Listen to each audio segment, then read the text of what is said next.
On this episode, we talk the science of human hacking. Listen.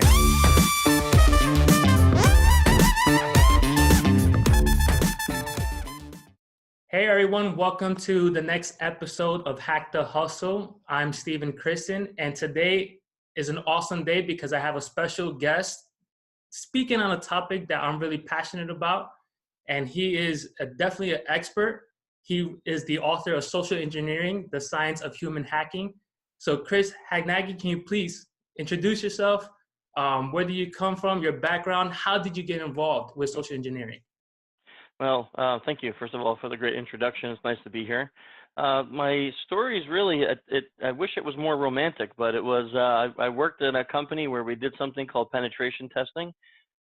Companies hired us to hack into their networks and then tell them how we did it. And once we did it, we helped them fix all the problems so real bad guys couldn't get in. Okay. And I was the social engineer in the group. I was the guy who would make the phone calls or send a phishing email. And as we grew in the company, I had to learn how to teach other people to do the same thing I was doing. So that made me write a framework around social engineering. And that framework got me my first book deal, which was Social Engineering, the Art of Human Hacking, that I wrote about a decade ago. And that book formed my company, which is now aptly entitled Social Engineer LLC. And that's all we do. And after that, I got to write 3 more books and teach a whole bunch of courses and do some really cool stuff. So then what made you decide to write the science of human hacking? Yeah, so when I wrote The Art of Human Hacking 10 years ago, it was very much that in my mind. It was this really interesting concept of how to get people to do things, influencing their decision making. And even though I tried to put some science in that book, I didn't fully understand all the principles and concepts. So jumping forward now 8 years, we had was I have a company with 11 people in it. We do a training class around the globe 3 or 4 times a year. And I had to figure out how to teach the process of becoming a professional social engineer. And anytime you look at process, it involves science. So you start to look at how can I duplicate this? How can I get the same results with different people in different situations? So after doing this for a few years, I said, I really need to rewrite that first book. And I need to take it from art to science and talk about all the different social scientists and social psychologists throughout the last decade that have done amazing research and see how we apply that to social engineering and then what we can learn from that. When you were writing this edition of your book, did you come across any problems, anything that maybe you saw in the first edition that now was out of date that you have to now rewrite it? A ton. So first, in the first edition, I wrote about something called NLP, neuro-linguistic programming. And it's been completely disproven scientifically. All the little things they teach you about eye movement and stuff like that has been totally disproved as false. So that had to go. Plus, my understanding and the research into nonverbal body language, facial expressions, reading those has advanced so much more. And then there's been researchers like Dr. Paul Zak, who looked into oxytocin, and Ellen Langer, who studies mindlessness, and Amy Herman, who studies persuasion. These researchers who've come out with some new research in the last 8 or so years that really helps us to understand how we make decisions as humans. And all of that research had to go into this book. So if you were to jot it down, what was your main accomplishment that you wanted to achieve by writing the second edition? That's a great question. I think first and foremost is, and this is really hard to say because people say this about me and I don't really like to say this myself, but when I wrote that first book, there wasn't an industry around social engineering. And now we jump forward 8 or 9 years and there's not just an industry, but there are dozens, maybe hundreds of people saying that they're social engineers and offering these services. So part of my motivation was to get it out there. Here's how we do this professionally, right? So this book is not about hacking per se in a dark sense, because it really covers everything from how to be the social engineer, but also how to write reports, how to conduct business as a social engineer. So one of my main motives was to get this market filled with people who are doing it right, professionally acting, as professional social engineers because we need it. It's the biggest vector right now that malicious hackers are using to break into our companies, whether we're small or huge. It's the biggest vector, so we need professionals helping us to protect the companies out there that are being attacked.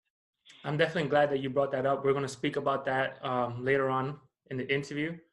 I definitely agree. I think this is something that's fast forward, and it has moved from, like you said, like the dark side of hacking to now it's becoming more mainstream, where even businesses are considered themselves to be hackers.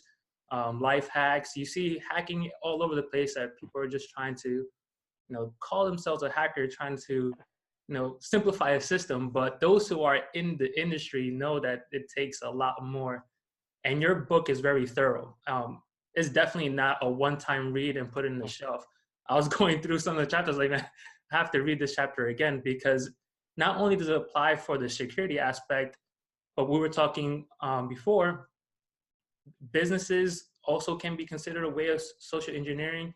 Marketers, salesmen, everyone has this kind of influence where, as you wrote in the book, we have to get information first.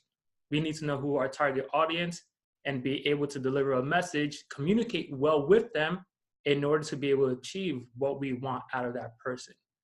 Yeah, So, what's funny, my 5-day course, I've had salespeople take it, teachers, professors, psychologists, people who are not social engineers. I've had them take that course because they said, I want to learn how to communicate better, how to read people who are communicating with me. So I've had people take that course, and I never designed it that way, but I've had people come and successfully take it and then be like, wow, this really changed my life.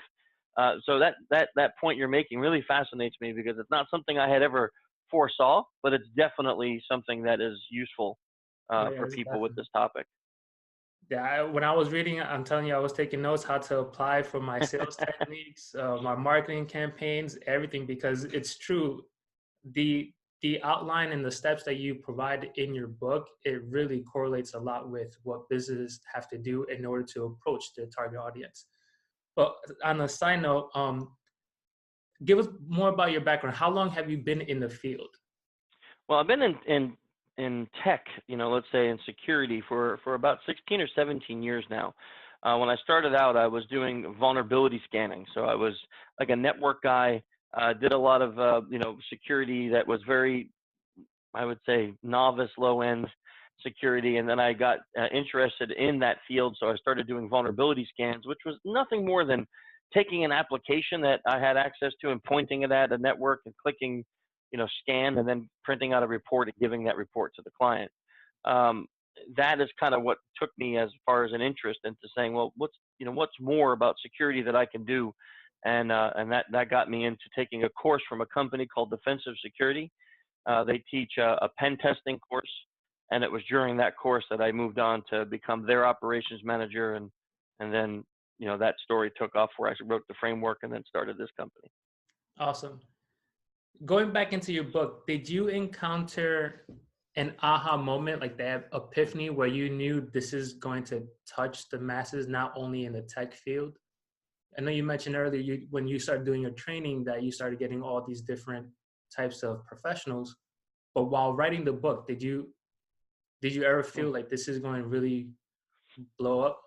Well, before I wrote the book, I would say that I had that moment, and mainly it was because of the training. So when I wrote the book, I definitely wrote it with that in mind, with the idea that, sure, this is going to really benefit the professional security guy or gal, but if anyone else picked this book up to read it, that they would also benefit. And I wrote it in that manner in my mind, was that I wanted it to be not so technical that if you were not in the security field, you would feel like, I shouldn't read that.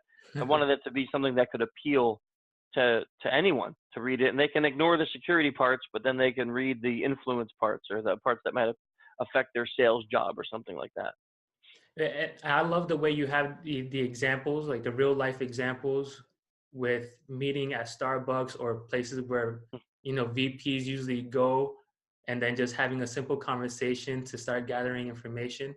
Your book details a lot of examples that I'm like, wow, it's amazing. So Thank you. going along with that, how does someone really prepare themselves to know whether they're getting and human hacked or socially Mm. engineered? Yeah, so that's a very intricate question because there's a lot of ways to answer this. But I'll say there's two different answers I can give. First, most social engineering attacks involve strong emotional pulls. So something like your account's been breached. Like when we see when Wells Fargo got breached, a mass series of phishing emails and smishing attacks went out that said your account is compromised. We need you to reset your password, and there was a link. So people are very emotional, right? A lot of fear. Oh, I can't have my bank account lost, or they use emotions that are sad. We see a school shooting or some natural disaster, and they send out a charity drive to help the people who suffered because of that atrocity. And people's emotions are involved. So I tell the first part I'll say is I tell everyone that when you are interacting, whether it's an email or it's a phone call or it's in person, if you're feeling a very strong emotional pull in response to a request, it's a good time to take a break. So if Mm. it's an email, get up, step away from the email before you click, before you reply, get your brain back to normal working mode, then come back and be like, should I really do that or not? And then the second thing I tell people that there's 3 steps for mitigation, and the first is education. So sometimes I go out and I speak to companies, and I'll ask, how many of you have heard of smishing? How many of you have heard of vishing? Now most people heard of phishing, but they haven't heard of the others. So I say, how can you possibly defend against an attack if you've never heard what it is? So education has to be first and foremost. Perfect. Um, Can you yeah, provide a little bit of what is phishing and what is sure, for the sure. audience? Yeah, so phishing is all email-based attacks. So anything that comes into your email, whether they're trying to steal your bank account, your credentials, or get you to install malware, all of that's phishing. Then vishing, which is voice phishing, so it starts with a V. Vishing, which actually entered the Oxford Dictionary in 2015 as a real word, by the way. Um, it's phone-based attacks. So if somebody calls you, like right now, what we're seeing in America, IRS attacks are big. Someone's calling saying they're the IRS and you owe back taxes, or they're calling from Microsoft saying they need to fix your computer. Those are vishing attacks. Then smishing, which just stands for SMS phishing, that is any text message based attack, and those generally have 2 purposes, which is stealing credentials to something financial or installing malware on your cell phone so it can be used as an attack surface in your company. And then finally is impersonation, which is any in-person attack. So somebody comes to your company or your business, they make believe they're a vendor or a charity drive organizer or a fellow employee, and they're trying to gain access to your physical infrastructure so they can compromise a computer or steal something of value to you. So those are the 4 main social engineering vectors when we talk about that. Okay. So going back to, you said education was number 1.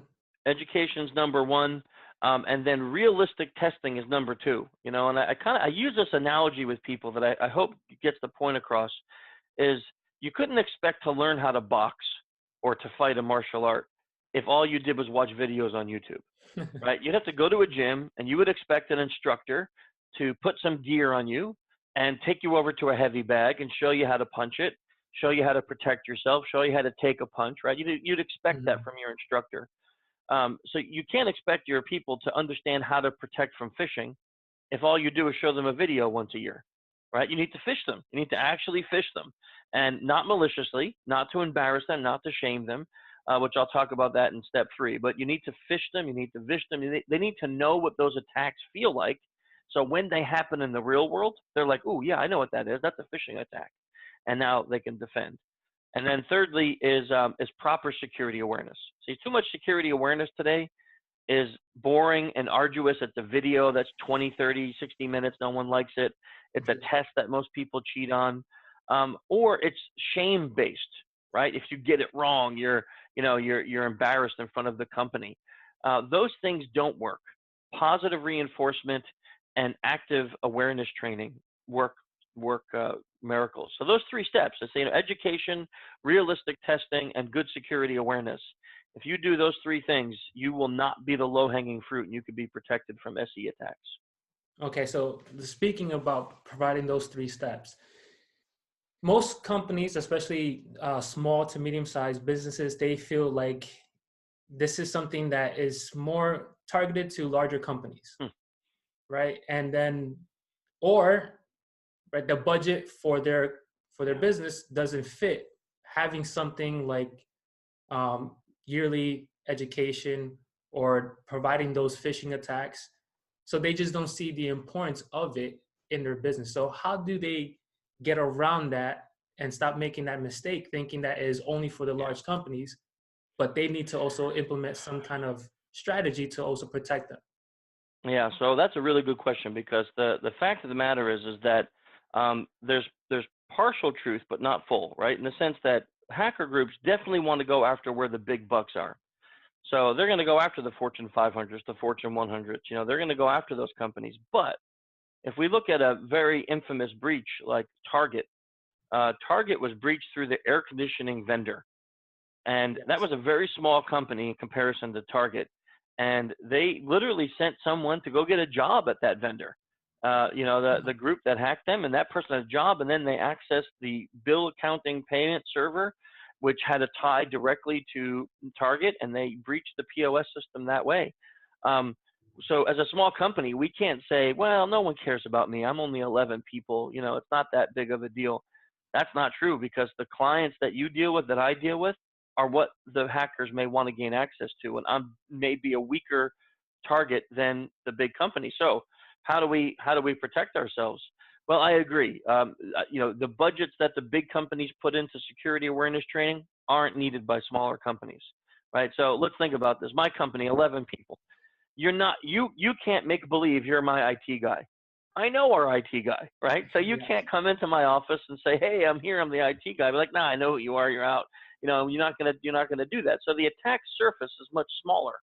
So they don't need to spend all the money that big companies spend in order to be protected. They need to look and analyze. So what do I use the most? Do we have phone numbers in public? Or our emails in public? Those are the things we need to protect. And then giving timely education that uses real world uh, feel like I said, phishing them maybe once a quarter, once every 6 months. Here's what it feels like. Here's what it looks like. Doing speeches for the people that get them involved and entertained, that keep people thinking about this. Those kinds of things will keep your small staff uh, in in uh, in the right thought process for staying protected. But it still will take work and it still will take some money. So you're not going to be able to do those things for free. Okay. Is the process different when you're dealing with different industries? For example, hotels, restaurants, or dentists or medical practices? How Yeah, is yeah. it all different for each one? It's not that it's different, but there's different vectors, right? So like let's use the ones you mentioned. Hotels, they're a service industry. So that means when you walk in the front door, the people that you visit with are there to serve you, which means they're supposed to be happy. Your customer's right. In most hotels, there's usually a computer in the front lobby that anyone can use. So there's different security measures in a hotel than there would be, let's say, in a doctor's office, where you're not. That's not the case. There's usually not a computer out front that anyone can use. Plus, the information that's being protected is much different, right? In a Mhm. hotel, it may be credit card and name and passport or something like that we saw in Marriott. Whereas in a doctor's office, it's all of that plus all of your medical information and other PII, like social security number and stuff like that. So you have to look at all of those things you mentioned, which is what am I protecting? Okay. How am I protecting it? What kind of access does the public have to this? And now you develop your security plan based around those. Okay. So that's definitely good to know. So if someone who's listening to this and they know they need to get protection, they know the importance, especially now with Marriott being so visible now with their situation, people are getting more open to the fact that they need to also start protecting themselves. What will be the number one thing or number one step that any business owner or dentist or whoever has their practice, any anyone that matter, should do at this very moment in order to start the process of getting themselves educated? Yeah, that's a very valuable question for the people who are listening to this. So I think first and foremost, you can either do this yourself or you can get some help if you don't know how to do this. But the first part is analyzing your infrastructure. I don't mean just computers, but how you release data to the world. So are your employees big on social media? Are they all over Instagram and Facebook during work? Do you have documents that you upload to servers? Do you protect really sensitive PII? Do you allow people to bring their own computers onto your network? Can people plug a mobile device like a phone or an iPad into your network? These are questions that need to be answered by the business owner to say what my risk is. I'll give you an example. We had one small client we worked with. They had their phone numbers were nowhere. I mean, they didn't use the phone for anything. It was only email support. So after working with them, we determined you don't really need to spend a lot of money and time educating your people on phone vectors. That's almost nil. Like it didn't exist. But your emails are everywhere. So emails definitely were the vector. So let's not spend money on vishing. Let's spend money only on phishing, right? And that helped them not only save money, but make the education better. It's hard to blanket that across all people that may be listening. So really it's a self-analysis first, figuring out where your biggest weakness is, and then moving from there. Okay, that's perfect. Now I have to ask this question because this is definitely going to be something that my peers in my industry are very nonchalant when it comes to this. Because as marketers and agency owners doing campaigns, we do a lot of stuff that has to deal with social media. And there's a lot that do not care what they post on their social media profiles. They're very vibrant. They let you know everything about their life, about everything that's going on a daily basis, without realizing that all that stuff, all those posts is material content that a social engineer can use to build their profile and be able to deliver an attack. Like, for example, I know one person who loves Xbox and is constantly on Xbox. I'm pretty sure there's a way that they'll find out how to be at the right spot to social engineer that person to get their information and do an attack.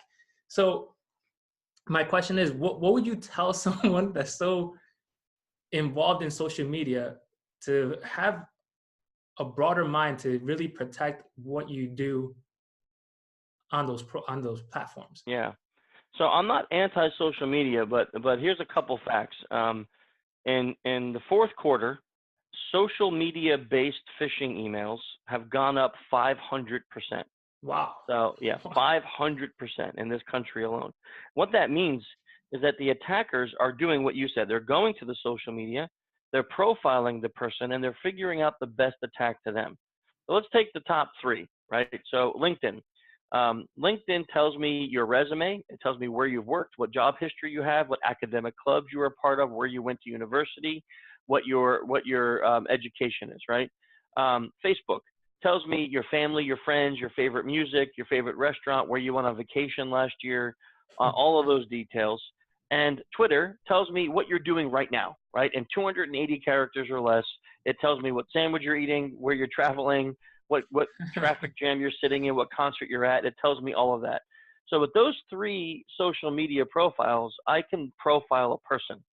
I can tell you all of your favorite likes and dislikes and everywhere that you will be and have been in the last 6 months. So does that mean you shouldn't do it? Well, you know, I use social media, but here's what I tell people is that if you are willing to put it out there, then you need to view it as an attack surface. So I used to never talk about my kids on social media. And now, because they're older, everyone knows I have a daughter and I have a son. My son works for me, right? So that's easy to find. Everybody knows that. Well, just because you come to me and let's say you know my daughter's name doesn't mean we're friends, because that's in a book, it's on the website, it's in public, she has her own photography page. So just because you know that doesn't mean we're buddies. And I need to keep that in my mind. That if someone comes and says, "Hey, how's Amaya doing?" It's not like, "Hey, we're best friends. We must because you know my daughter's name." Nope. It's only that piece of information is no longer privileged. So if someone's going to put their vacations out there, they have to realize that's not privileged. If they're going to put what they ate for breakfast, that's not privileged. So if you want something to be privileged, then it should only be on private networks, not on public networks. So I tell people you got to have this mindset if you want to stay safe.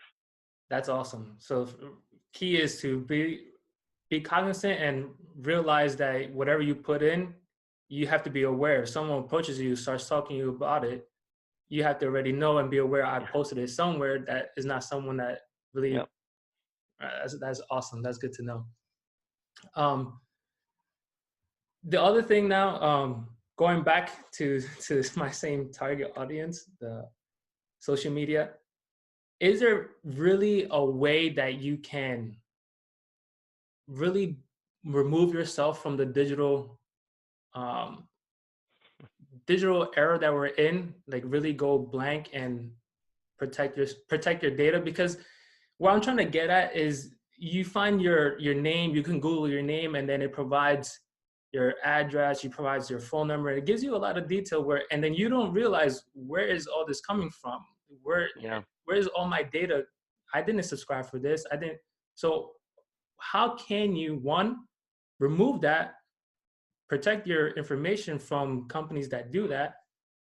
And is there anything else that, a person can do?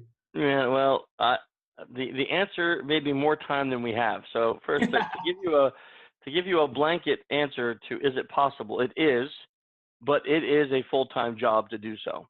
Wow. If you have already used social media, right? The thing with America, I don't know if you have audience outside of America, but the thing with America is if you buy a house, if you had a baby, if you get married, if you graduated, these things are all part of your public newspaper records, right? So to not have those things made public, you have to make special requests, right? You have to buy your house with a trust fund, set up a trust, and then that way, that's the thing that bought your house. So that way, it's not under Chris Hadnagy, it's under, whatever trust LLC. You can't if you don't want to have your name out there, having a utility bill under your name is gonna create leakage. Having any social media at all, and the thing that people don't realize, if something ends up on Google, it's cached there for at least 7 years.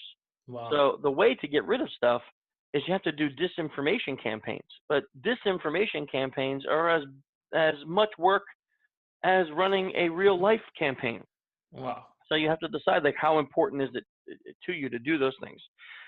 Now, let's say you haven't done that. Let's say you haven't been online at all, and you're deciding, do I want to? Well, sure. Now, if you want to have some social media and you don't want to be out there, then don't make it public, right? So you can have an Instagram that's only invite only. You can have Facebook that not everyone can see unless you friend them. You can make your life online secure by taking some actions. It's just not a popular route to go, and the applications themselves default to insecurity as opposed to security. Oh, wow. Right? So, think about Facebook and Instagram default to everything's public, and they don't default to privacy. So you have to actually think about it and go, I don't want this to be public. I don't want everyone to see this.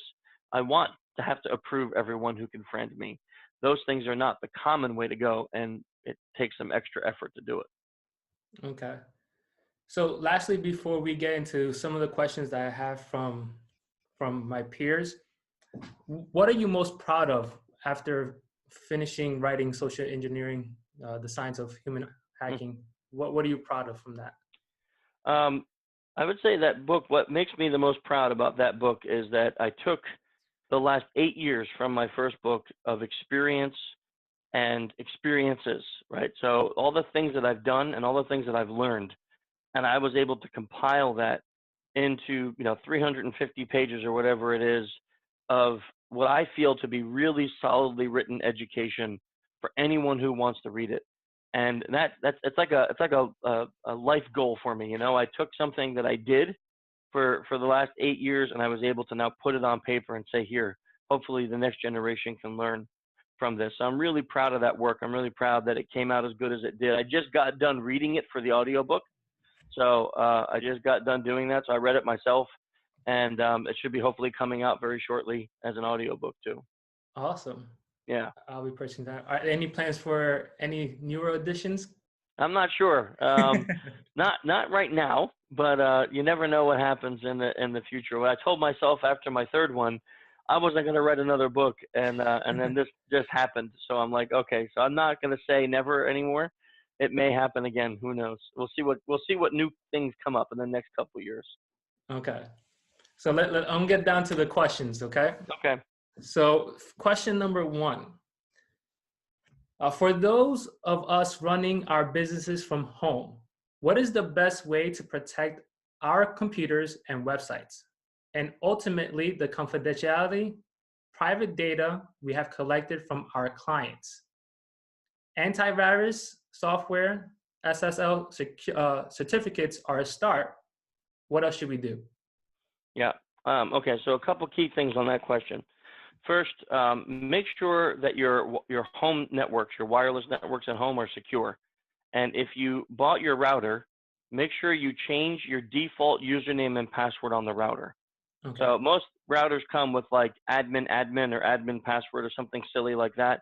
And the issue is that means if someone malicious wants to get at you, they could still get to your data even if they don't have your Wi-Fi password, because they can log into your router and get the password. So it's not just a matter of having a strong password for your Wi-Fi, but also changing the password for your router. That's number one. Second, 100% agree, antivirus. I'm not a big fan of the bloatware ones like McAfee or Norton. I think those are very overpriced. If you're using Windows, you can get Windows Defender, which is free. If you're using a Mac, you can get Sophos, which is free, and they're very good, really good antivirus programs that will help protect you from the majority of known viruses. Okay. And then finally on file storage, where do you store these things? Well, really do some research into how you're going to transmit this data. Like don't use open cloud-based resources. If you're going to put it on a Google Drive, make sure that folder is set to private and that nobody can see it without permission. If you're going to use Dropbox, make sure the same thing. It's saved in an area that's private and only people that you give permission to can see that. Taking that kind of data storage seriously as a small company can go a long way in making your clients feel really good about how you do business. I know a lot of businesses, they use Google Drive and all their products. Is there anything else that they can do to make sure that is secured besides making sure that they're private? So second factor authentication. Google offers this on all of their products, which means that you wouldn't be able to log in or use your account without getting a code on your phone, and then that code has to go in and then you say, oh, okay, now you're allowed in. Second factor auth, because even if someone were to steal your password, get your password somehow, they'd have to get your password and have access to your phone in order to gain access to your account. So if those two things occurred, most likely you're under attack and you're changing your passwords anyway. So I would say that second factor auth for everything that you can is 100% the way to go for any business, regardless of size. Okay. Next question. If large companies like Marriott can be hacked, what hope is there for us small guys? Yeah, that's a really good question. The interesting thing about looking at big breaches like that, oftentimes large breaches like Target, like Marriott, like Quora, those companies were breached based on usually some kind of human error. So regardless of the size of the company, what I say is look at what was the error that was caused. Was it a phishing email? I'm looking at a company that we just read in the paper that lost $50 million. I mean, most of us don't even have that kind of money. They lost it because of a wire transfer scam. The hackers emailed them and said, hey, we're the CEO, transfer this money to this account. And over 3 transfers, they lost tens of millions of dollars. And they're still in business, right? Now, that would kill any one of us to have that happen. But the philosophy is still the same. Whether it's 50,000, 50 million, or $50, the attackers try the same exact thing. So look at how those attacks occurred is what I say to the small companies, and analyze that usually it's human error. And if you can get yourselves trained, educated, and tested, then you're less likely to make that same human error that the big guys made. Right. So would you say it's true that the first line of defense is the actual user? Yeah, the people are the first line of defense and usually the last. Now, that doesn't mean I discredit technology, right? Because an antivirus will stop most viruses unless it's not known. But an antivirus is not going to stop a spearfish that has no virus in it, Mm-hmm. right? That's a person that's going to catch that. Big companies can do things like packet inspection systems or IP inspection systems. Looking at every email in the code and make sure there's nothing there. But that's not going to stop an email that comes in that has a legitimate link in it that just goes to a really bad web page. That's a human, right? So maybe big companies can afford more blinky boxes that stop the tech stuff, but at the end of the day, it's still the human that has to stop the majority of the attacks. Yeah, So yeah, it goes back to your book, Security by Education, right? exactly. So third question, what will personal digital security look like in 5 or 10 years from now? Say for I think we're gonna see. Yeah, I think we're gonna see a lot of biometrics happening, Okay.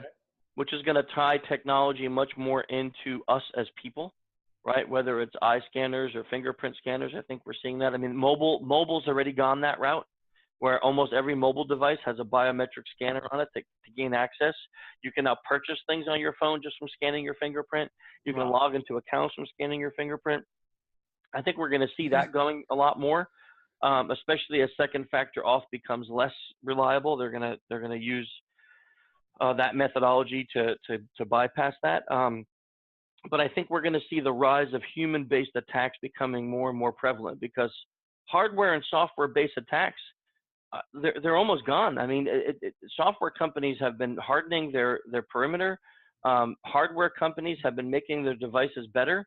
So we don't see traditional like I hacked in and even when we see malware, it's a phishing email or it's a USB key or it's a text message. We don't really see it happening the way it used to happen 5 years ago. So I think the growth is going to be more biometrics, and we're going to see a lot more human-based attacks happening. Okay. So part two of that question is how would we manage passwords, not only for themselves, but for their clients? Yeah, I'm a huge proponent of password managers. Huge, because right now, I mean, if you just count, I don't know how many email addresses you have, but let's say you got 3 or 4. You have your work accounts. You have 5 or 6 social media. You got products like what we're using here. Let's just say you have 2 dozen accounts you need to log into, and you're being told constantly, don't reuse passwords. Come up with strong passwords. Well, how anyone is going to remember 24 really long, unique passwords? No So way. I say don't. I use a password manager, so I remember one really long password, and then that password manager is on my computer, on my laptop, on my phone. So I only need to remember one really long password. Everything else is stored in that password manager, and that gets me everywhere I need to go. Now, does it matter which password manager? I know there's like 1Password, and then there's I forgot the other. So that's a tricky question because right now it looks like any one you use is going to be okay, but a couple of years ago, one of them got breached. Now, when it got breached, it was the company, not necessarily everyone's passwords that got breached, but that's still scary, right? Yes. So it depends on how paranoid you are. If you like, LastPass is a good one that ties into multiple platforms. But if that makes you paranoid, like I don't want anything that even ties over the internet, then you can use KeepPass or 1Pass, and those are completely independent. And I think KeepPass you can even install like on a USB drive. It's totally independent from your computer, and it just runs, completely separate. The thing that I tell everyone is keep in mind that if you use a password manager to store everything, which like I do, credit cards, social security numbers, all that stuff, and you forget the one password to get in, you are screwed, right? Yes. Because Yeah. there's no way to fix it, right? Most of these companies, even the ones like LastPass that are cross-platform, they can't help you access the password manager. So if you wake up one day and go, oh man, what was that? You're up the creek. And that doesn't mean write it on a sticky note and put it under your keyboard. I tell people, come up with a phrase, maybe a phrase for your favorite song. Maybe a phrase about your life. People like to use their date of birth. So instead of using your date of birth, how about a sentence? I was born September 1st, 1980, ! With the spaces and everything, right? I mean, that kind of a sentence is really long, will be impossible to crack. You're going to remember it, and it's secure because it contains special character spaces and everything. Going back to the sticky note, I remember when I was working in the corporate office, when I used to walk by different departments, they would have their passwords on their keyboard. And is that still something that's common practice with? Oh yeah, yeah. We just broke into an organization a couple months ago. We got paid to do it, of course. And when we were running around the offices, I could not believe all over the bottom of the monitors, people had sticky notes and they would say, username, password. And then some of them had multiple because they were usernames and passwords for the systems they were logging into. Oh, And we wow. would just take pictures of these things and be like, oh my gosh, what are you guys doing? This is your passwords to everything in your life. And this was the accounting department. So yeah, it still happens. Oh, Still wow. very common. Okay, we're almost done with our questions. Question number 4. When can I get my implantable chip? Kids are implanting themselves, but I'm not signing up as an early adopter for this one.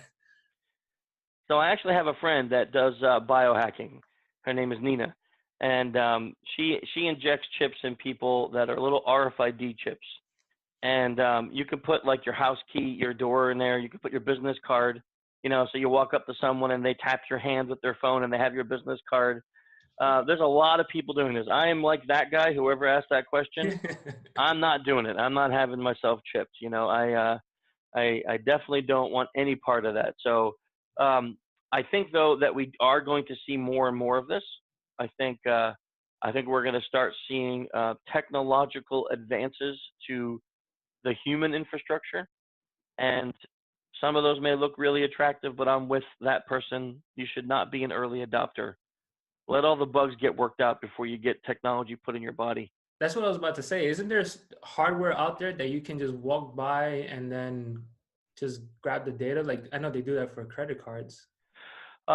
So not so much of that yet, but with the chips for the RFID, they have this concept that if people were to have them, it could specialize sales and ads and stores that you go to. So that you walk into Okay. Sears or Macy's or whatever, and you walk by a counter and it reads your chip and it shows you sales that now are linked to your likes and dislikes. Where would it get that? It gets it from browser history. Oof, that is scary to me.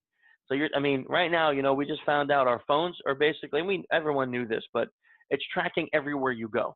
Yes. Right? Everywhere you go. So every place you stop, everywhere you go is being tracked by your phone. That means that data is stored somewhere, either in Apple servers or Google servers somewhere. That data is stored. And that means someone gained access to that. Not too far-fetched to say if they wanted to attack you, they can figure out, well, where does Steven go to the gym and what time? Where does he live? There's his house. Where's his girlfriend's house? There it is. Where's his mom's house? There it is. And now I know everywhere Steven goes throughout a day, bam, I know exactly where to intercept you and attack you. That's why it's not only hackers, advertisers, marketers, we're all after that same data. 100%. That's the best way to sell someone. Yeah. Okay, next question. How can I get people in my life to take passwords more seriously? Oof. That's If I had that answer, I probably would be a millionaire. I really believe so, because I think I have the same problem. I'll preach this to all my family and tell them how important it is. And people say, it's just too hard to remember. I'll be like, password manager. And they're like, that's too complicated. It's too many steps. And I'm like, and I feel like, it's like people are waiting to be punched for the first time. And then they go, oh, I need some self-protection. Yes. And people are like, no one's going to hack me. And then they get hacked and now they want to fix it. Mm-hmm. I don't have a great answer to that. I wish I did. But if we can figure out an answer, we may become very wealthy, because if there was like some secret sauce that you could tell somebody something and they all of a sudden start taking it seriously, we can effectively change a whole industry. Yeah, that's unfortunate. That's like our human nature. We don't take it seriously until it hits home. So, okay, next question. Why doesn't someone build an affordable white hacking service to emulate vulnerabilities for the average Susie? Well, there are companies out there that deal with all different sizes, right? I think the issue comes back to the very issue that the small company has, which is money. Building a company that emulates a nation state or large scale attack is very time consuming and it's very expensive. This is what we do. So doing that now for companies that maybe only have $1,000 budget, or a $500 budget, or a $5,000 budget for a year, is very difficult to pitch to anyone, right? Because go build this massive infrastructure and then sell it for really cheap. You better hope that you could sell thousands of them to make it up. So I think that's the only hard part. It's a really garbage answer, I know, but sadly that's what this world runs on, right? We run on the ability to finance the things that we have as ideas. So it's not going to be easy to create that infrastructure if it can't be covered and paid for. Okay. So last question. Is the answer to security to just make more things public as it reduces the bounty? That's a very interesting concept, but I would say no. The problem is we've done that already, right? So social media has made everything public. And it hasn't created more security because people aren't in the mindset of security. So, I mean, you're younger than me, but you may remember the day if you went into your sister's room and you read her diary, you got beat from your sister, you got beat from your dad, and you got beat from your mother, right? You got beat all around because, you couldn't, that was against the rules. Now the diaries are out there, right? I mean, they want you to read them. If you don't like it, they're actually mad at you. So things have changed in our world to the sense that social media has created an environment where people want their personal life out there. So making more personal data available is not going to fix the problem. To me, it's a mindset issue. People have to start to realize that stuff that's out there is creating the insecurity. They need to change how they're thinking. So I think it's more about mass education and mass idea change than it is more information. Well, Chris, I mean, I want first thank you so much for taking the time out of your busy schedule to come up and have this interview with me. I truly appreciate it. Your book is definitely awesome. Like I said before, is a book that you don't just read once. There's so much good information, good nuggets there that is practical, not only for anyone who wants to be a social engineer, but any business owner, general manager, anyone who just wants to protect their information, their data, is definitely a good book to read. Thank you. Is there anything that we have left off? Any last words that you want to share? The only thing I'll put a plug in for is, because of the work that I've been doing for the last 8 years or so, I've had the privilege of starting a nonprofit organization called the Innocent Lives Foundation, and it uses people who do this for a living, that are on the good side. And we unmask people who prey on children. So those who create child pornography or abuse children and then trade it online. We unmask who they are and we hand their identities over to law enforcement. Wow, and awesome. For the last year and a half, I've been working with this group, and we have growing where we have now 20 or so people working with that organization. We just hired a COO. We're a complete 501c3, so we work fully off of voluntary donations. Wow. And it's just been a really amazing thing to say that I'm able to be a part of right now, that we're actively using these skills, these very things that we're talking about, to save kids from being harmed and to stop people from harming them. So you can check that out at innocentlivesfoundation.org if anyone has questions on it. But I'm really proud of that, being able to be a part of that. Well, that's really awesome. That's really great. Thank you. Sounds a noble task. Definitely something that's needed here, especially with all the news with human trafficking, and it's just worse. So Chris, where can people reach out to you? What's your handle? So if you're on Twitter, it's Human Hacker, oddly enough. Or you have social-engineer.org, which is our free website filled with newsletters, podcasts, blogs, all sorts of free education about social engineering. And then the social-engineer.com site is all of our corporate stuff, our services and things that we offer. So you can reach out to me any one of those ways. I'd be happy to chat. Awesome. Again, thanks, Chris. And all the audience, I hope that you received a lot of good information. I know I did. This is definitely has been an eye-opener, and something that is not going to change anytime soon. It's just going to continue in increasing, improving, and it's best to start now to really understand what social engineers do in order to hack humans, so that way we can better protect ourselves and protect our businesses. So again, this is Hack the Hustle. I'm Stephen Christen. Thank you again, Chris. I appreciate, again, one last time. Thank you for taking the time. Thank you.